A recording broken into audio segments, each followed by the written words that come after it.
J'aimerais savoir comment ça fonctionne, la prise en charge d'une personne âgée qui nécessite des besoins. Là. Ça part d'où? Puis comment est-ce qu'on détermine ça au juste? Là? Bon, d'abord, pour une personne âgée ou même une personne en perte d'autonomie, pas forcément âgée, il y a les médecins qui peuvent faire des références au CLSC. Il y a des fois les familles qui font des demandes au CLSC ou la personne elle-même, ou encore c'est des professionnels qui font une référence encore au CLSC. Donc, c'est un processus. La demande est comme analysée. On assigne un intervenant, souvent un intervenant psychosocial, pour évaluer le besoin aussi de la personne. Parce que des fois, la personne qui demande quelque chose, ses besoins sont plus grands que ce qu'elle demande. Ça arrive, ces choses-là. Alors, et là, il y a une analyse des besoins et après ça, ben, il se fait des références internes pour lesquelles on peut, un intervenant psychosocial peut demander qu'une ergothérapeute aille évaluer, qu'une infirmière aille voir le client. Donc, il y a une évaluation qui se fait sur chacun de ces plans-là. Et il y a des intervenants qui sont assignés auprès de ces personnes qui ont besoin d'une évaluation. Ces intervenants-là viennent d'un peu partout sur le territoire de la MRC de Montmagny-Lillette. On nous racontait une histoire que des intervenants, souvent qui sont de Saint-Fabien, vont venir donner des services à Lillet, alors qu'il y a d'autres intervenants de Lillet qui vont aller donner des services à Montmagny. Il n'y a pas une façon qui serait plus pratique pour ces gens-là de travailler plus près de leur lieu de résidence ou dans leur territoire où est-ce qu'ils habitent? Comment ça fonctionne? Expliquez-moi. Bon, en fait, le C3S de Montmagny-Lillet, ça le dit bien, Montmagny et Lillet, on a un grand territoire maintenant. Donc, la clientèle, on la considère sur l'ensemble du territoire.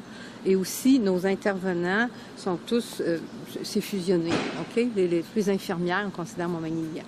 Alors, c'est clair qu'il y a la liste de rappel aussi, qui fait en sorte ou l'ancienneté, qui fait que quelqu'un a un poste à une place, peu importe sa provenance, si je peux dire, sur le territoire.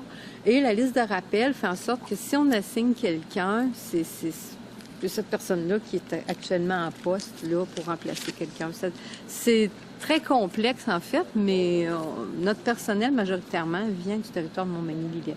Donc, on a 1300 employés et plus. Le lieu d'habitation, là, il fait comme...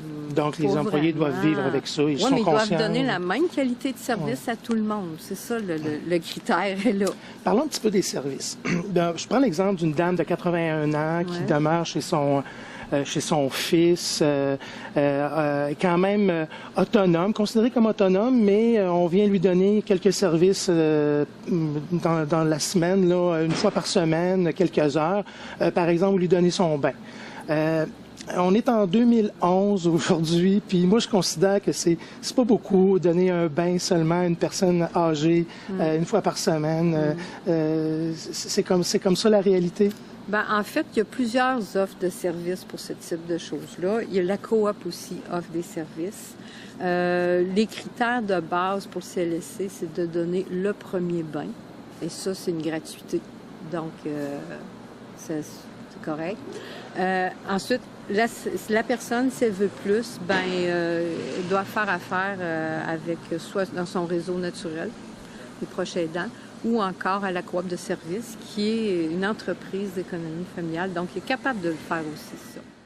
Fonctionne les gens qui désiraient se plaindre des services, tout ça. Il y a un processus de gestion de plainte, c'est-à-dire qu'on a un commissaire de gestion de plainte qui est désigné. Tous ceux qui veulent, souvent, des fois, on entend des gens mécontents. Bon, on leur explique la procédure. Bon, on regarde déjà pourquoi ils sont mécontents et qu'est-ce qu'on peut faire. Des fois, c'est facile à résoudre. Et s'ils veulent vraiment l'exprimer, ben, il y a le commissaire aux plaintes qui est impartial, c'est-à-dire que lui, il n'y a aucun parti pris. Il va analyser toutes les choses, sous tous les aspects. Et puis, il va traiter la plainte et rendre réponse au client qui a formulé la plainte. Est-ce qu'il existe un palmarès des meilleurs soins de services à domicile, comme un peu on voit les hôpitaux, non? Non, nous, on a des critères de qualité et on s'assure et on veille à ça tout le temps. C'est en continu, ça.